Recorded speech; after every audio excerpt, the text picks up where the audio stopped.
With US-Iran war intensifying, Saudi Arabia and Yemen's Houthi rebels are once again exchanging fire, breaking the de facto ceasefire held in the region for 4 long years. The maritime blockade of Saudi ships imposed by the Iran-backed Houthi rebels has now prompted Riyadh to launch airstrikes on Houthi targets. And in the latest, the Houthis are claiming that they've carried out operations targeting Saudi's Aramco facilities in Jazan and Yanbu. An emergency alert has been issued by the Saudi Civil Defense for the Jazan residents, and images from the site show plumes of smoke rising after the attack was carried out. Now, in a tit-for-tat measure, Houthi rebels say that they launched a missile attack on the southern Saudi city of Jazan. The recent escalation between the two sides started on the 13th of July following the deadly attack on the Sana'a International Airport by Saudi Arabia. Justifying the attack, Riyadh said that it is to prevent an Iranian plane from returning the Houthi delegation to Iran Supreme Leader Ayatollah Ali Khamenei's funeral. In response, the Houthis launched drones and missiles at the Abha International Airport in southern Saudi Arabia, all of which apparently were intercepted. On the 21st of July, the Houthis announced a campaign on social media handle X announcing a maritime blockade on Saudi Arabia. They said that the blockade will take effect immediately under what it called an eye for an eye policy, threatening the top oil exporters' ability to bypass the Strait of Hormuz. This prompted strong condemnation from the Saudis, who considered the move as a violation of international law and maritime piracy. After threatening to blockade Saudi ports on the 23rd of July, the Houthis carried out attacks on 2 Saudi oil tankers while transiting through the Red Sea.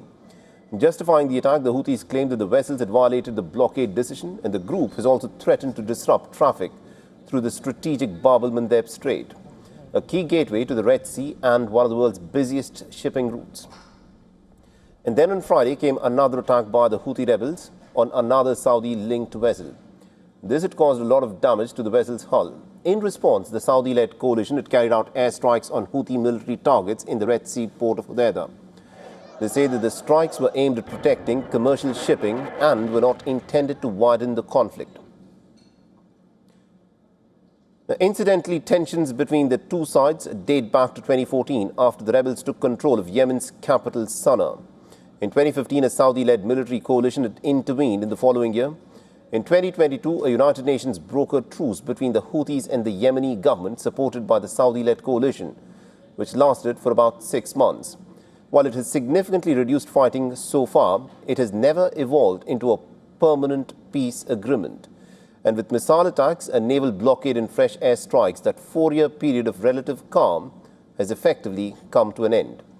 With the Strait of Hormuz shipping disrupted, Saudi Arabia had been relying on the Bab-el-Mandeb route for oil exports.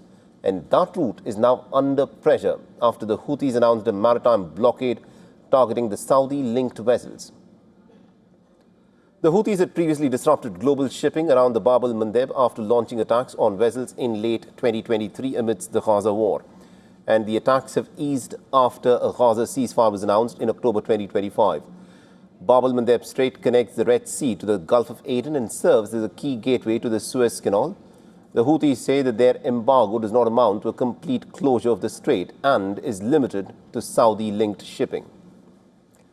Meanwhile, the US military has said that it has stopped a tanker that was allegedly attempting to breach the blockade on Iranian ports.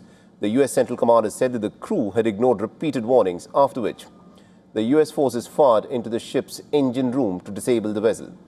And officials say that the tanker was prevented from continuing towards the Iranian waters. With both the Strait of Hormuz and Bab-el-Mandeb facing growing security risks, tensions between Saudi Arabia and the Houthis are now raising fears of a much wider regional escalation. Any further disruption could, of course, threaten global trade, energy supplies, and also maritime security. All right, now to put all of this in perspective, we're joined on this broadcast by Professor Giorgio Cafiero, who's a professor at Georgetown University and also CEO at Gulf State Analytics. He's joining us live from Washington, D.C. Professor Cafiero, thank you very much indeed for joining us here on Beyond. This flare-up between the Saudis and the Houthis, resulting in the Houthis announcing a shutdown of Saudi oil's movement in the Red Sea corridor. What do you see the implications of this are? And do you think the Saudis would want to proceed further with this conflict? Or, in your assessment, do you think the Saudis will try to strike a deal? Yeah, thank you so much for having me on. Certainly a very high stakes crisis for Saudi Arabia. As your viewers know, once the blockade, or I should say blockades of the Strait of Hormuz were in effect, Saudi Arabia became dependent on the Bab el-Mandeb for exporting its oil. And now Saudi Arabia is in serious trouble in light of these recent developments. This comes at a time when the leadership in Riyadh is trying to advance Vision 2030, trying to diversify the kingdom's economy away from oil and attract foreign businesses, foreign direct investment, and tourists. So obviously, this escalation in the regional crisis and the situation vis-a-vis the Houthis in Yemen is a severe threat to Vision Hmm. 2030, making it nearly impossible to imagine the vision succeeding. My personal opinion is that the Saudis will probably try at some point in one way or the other to strike a deal with the Houthis. This, of course, serves Iranian interests in the sense that the Bab el-Mandeb and the Houthi attacks on Saudi Arabia give Tehran a lot of leverage. And I'm sure Iran is going to use that leverage to try to yank many concessions from Saudi Arabia, also taking place at a time in which the Trump administration is going to be putting pressure on the kingdom to align more closely with the United States against Iran. So these geopolitical circumstances definitely put Saudi Arabia in a very, very difficult situation. No easy options for Riyadh right now. No easy options for Riyadh, but this clearly plays into the hands of the Iranians. They try to dominate the Strait of Hormuz. They've effectively shut down the Strait of Hormuz. And if Bab el-Mandeb also gets shut in the manner that the Houthis say that they can actually shut it down completely, this is another crucial choke point through which almost 10 to 12% of global trade passes through. How do you think Washington would be looking at this development where the Houthis and the Saudis seem to be loggerheads over another crucial choke point? Well, obviously, Washington is not going to sit by and allow the Houthis to do this without some sort of a fight. I certainly expect the U.S. to intervene against the Houthis very forcefully. But at the same time, let's consider that the United States, as well as some other countries, have spent many years bombing the Houthis very intensely. And it's also very easy for the Houthis to impose a de facto blockade on the Bab el-Mandeb. My point here is I don't think there's a straightforward military solution that the United States can pursue. Knowing how the Trump administration operates, I'm sure it's going to try to use overwhelming force to get the Houthis to back down.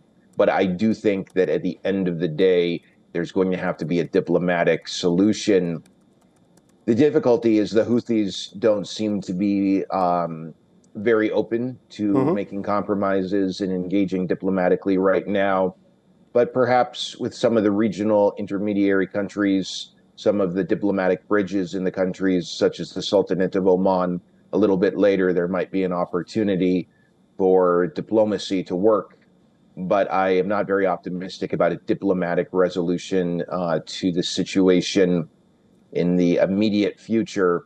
Right. I think what we need to take away is that while the ceasefire between Saudi Arabia and the Houthis that went into effect a little more than 4 years ago did provide a real layer of stability for the kingdom on its southern flank, it was simply a ceasefire that basically froze a conflict. It did not resolve the conflict. And we all know that frozen conflicts tend to unfreeze. And Right. unfortunately, I think that's what we're witnessing now. It'll be very interesting to see whether Trump chooses diplomacy or whether he'll open a new war front for another crucial choke point. That is something we'll have to wait and watch out for. Thank you very much indeed, Professor Kfero, for joining us with that perspective then. Good to be with you. Thank you.